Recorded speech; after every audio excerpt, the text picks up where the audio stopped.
Hello and नमस्कार everyone. इस video में आज हम समझने आए हैं कि लिवर सिरोसिस के जो पेशेंट होते हैं उनमें सबसे ज़्यादा जो कॉम्प्लिकेशन होती है या सबसे ज़्यादा जो क्रिटिकल सिम्टम बनता है वो ये बनता है कि उल्टी में खून आना शुरू हो जाता है। उल्टी में खून क्यों आ रहा है हम ये भी जानेंगे, पर उससे पहले जैसा आप सबको पता है कि लिवर सिरोसिस बहुत ही लॉन्ग टर्म से अफेक्टेड लिवर जब हमारा फेलियर में कन्वर्ट हो जाता है उसको हम लिवर सिरोसिस बोल देते हैं। अब ये जो फेलियर में कन्वर्जन हुआ उसके पीछे अल्कोहल कंजम्पशन भी हो सकता है, लॉन्ग टर्म से फैटी लिवर भी हो सकता है, शुगर भी हो सकता है, या फिर वायरल हेपेटाइटिस जैसे हेपेटाइटिस बी या सी भी हो सकता है। अब जब ये कन्वर्ट हो गया है फेलियर में और परमानेंट डैमेज हो गया है जो रिवर्स नहीं हो सकता, तभी वो लिवर सिरोसिस में पहुंचा है। जब लिवर के सारी स्कारिंग हो जाती है टिश्यूज़ और सेल्स में और वहाँ पे प्रेशर बिल्डअप होना शुरू हो जाता है, तो जो ब्लड है अपना रास्ता दूसरी जगह से बनाना शुरू कर देता है। जब अपना ब्लड का रास्ता दूसरी जगह से वो बनाता है तो वहाँ पे ब्लड के चैनल्स बन जाते हैं, जिन चैनल्स को हम वेरिसेस बोल देते हैं। अब ये जब वेरिसेस बन गए हैं तो ये सबसे ज़्यादा वेरिसेस आपके फूड पाइप पे बनते हैं या स्टमक में बनते हैं या फिर गैस्ट्रो रीजन में भी बन जाते हैं या इंटेस्टिनल रीजन में भी बन जाते हैं, जिसके कारणवश आपको उल्टी में खून दिखता है या कभी कभार लेटरिन में भी खून आपको दिखता है, क्योंकि रेक्टम और कोलोन से या इंटेस्टाइन से ब्लीडिंग होना शुरू हो जाती है। अब जब ये वेरिसेस है तो ये वेरिसेस बिल्डअप कैसे हुआ, क्योंकि ये जो प्रेशर था, जो लिवर पे स्कारिंग है, जो लिवर पे डैमेज है, जब इसका प्रेशर ब्लड वेसल्स पे पड़ना शुरू होता है और पोर्टल हाइपरटेंशन पे प्रेशर बढ़ता है, जो वेन्स लिवर से बाकी ऑर्गन्स को ब्लड ट्रांसपोर्ट कर रही है, उसका प्रेशर बढ़ने की वजह से वो वहाँ पे प्रेशर बिल्डअप करता है। उस प्रेशर बिल्डअप की वजह से जब बैकफ्लो जाता है ब्लड का तो वो खून के चैनल्स बना लेता है, जिसको वेरिसेस बोलते हैं। और सबसे पहले जो टारगेटेड साइट होती है वो ईसोफेगस होती है, जिसको हम फूड पाइप बोलते हैं, या फिर गैस्ट्रिक होती है, गैस्ट्रो रीजन में बनता है, जिसको हम गैस्ट्रिक वेरिसेस बोलते हैं।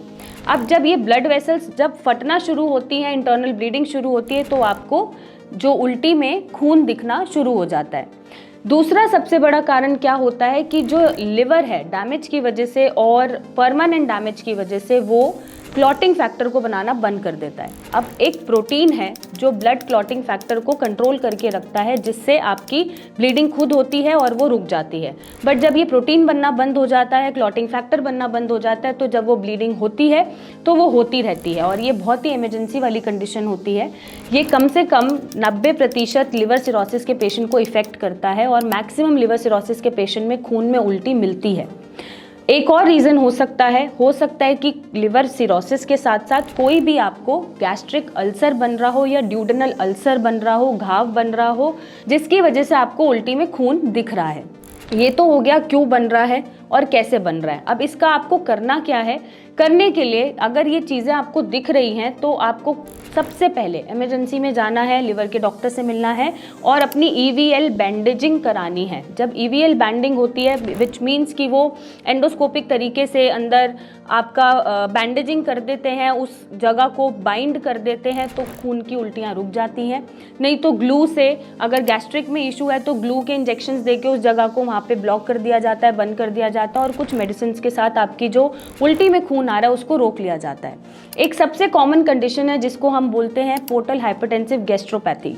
क्योंकि पोर्टल हाइपरटेंशन बन चुकी है, इतना प्रेशर है, तो आपके गैस्ट्रिक रीजन से भी खून आना शुरू हो जाता है और कोई भी इंजरी, माइनर इंजरी भी ब्लीडिंग में कन्वर्ट हो जाती है। इसको इमरजेंसी कंडीशन से रोकना ज़रूरी है क्योंकि ये जानलेवा हो सकती है और ये जो ब्लीडिंग है ये सारी ईवीएल बैंडेजिंग करके या बाइंडिंग करके ही रुकती है। जब ये रुकती है तभी पेशेंट थोड़ा स्टेबल होते हैं और उनकी जो बार बार ब्लड लॉस हो रहा है वो कंट्रोल हो पाता है। साथ में इस पे अब जो इसका रूट कॉज था वो था लिवर फेलियर, लिवर सिरोसिस। अगर लिवर सिरोसिस नहीं होता तो शायद इतना सीवियर कंडीशन भी डेवलप नहीं होता। जब आप ये सारी बैंडेजिंग करा लेंगे या फिर आप ग्लू इंजेक्शन से उसको रुकवा लेंगे, उसके बाद आपको काम किस पे करना पड़ेगा? लिवर फेलियर पे। अगर लिवर के फर्दर डैमेजेस रुक जाते हैं सही ट्रीटमेंट के साथ, कोई भी ऑल्टरनेट ट्रीटमेंट के साथ, और जो भी ट्रीटमेंट आपके फेवरेबल है उसको फॉलो करने से और थोड़ी सी डाइट फॉलो करने से या मॉडिफाई करने से, अगर आपका लिवर फेलियर जो इरिवर्सिबल है वो रिवर्स होना शुरू हो जाता है, काम करना शुरू कर देता है, तो ये बार बार जो पोर्टल हाइपरटेंशन बन रहा है, जो प्रेशर बिल्डअप हो रहा है, वो कंट्रोल हो जाता है और आपकी जो उल्टी में खून खून आ रहा है वो भी रुक जाता है। तो बेसिकली आपको ये इमरजेंसी कंडीशन तो सॉल्व करनी ही है EVL बैंडेजिंग के थ्रू, टिप्स के थ्रू या फिर ग्लू इंजेक्शन के थ्रू, बट साथ ही साथ अपने लिवर को भी वापस फंक्शनल करना है और उसके फर्दर डैमेजेस को रोकना है। अगर आप नहीं रोक पा रहे हैं तो नीचे दिए गए नंबर पे मेरी टीम से बात करें, हमसे मिलने आए और अपने लिवर सिरोसिस को ठीक करें। Thank you and take care.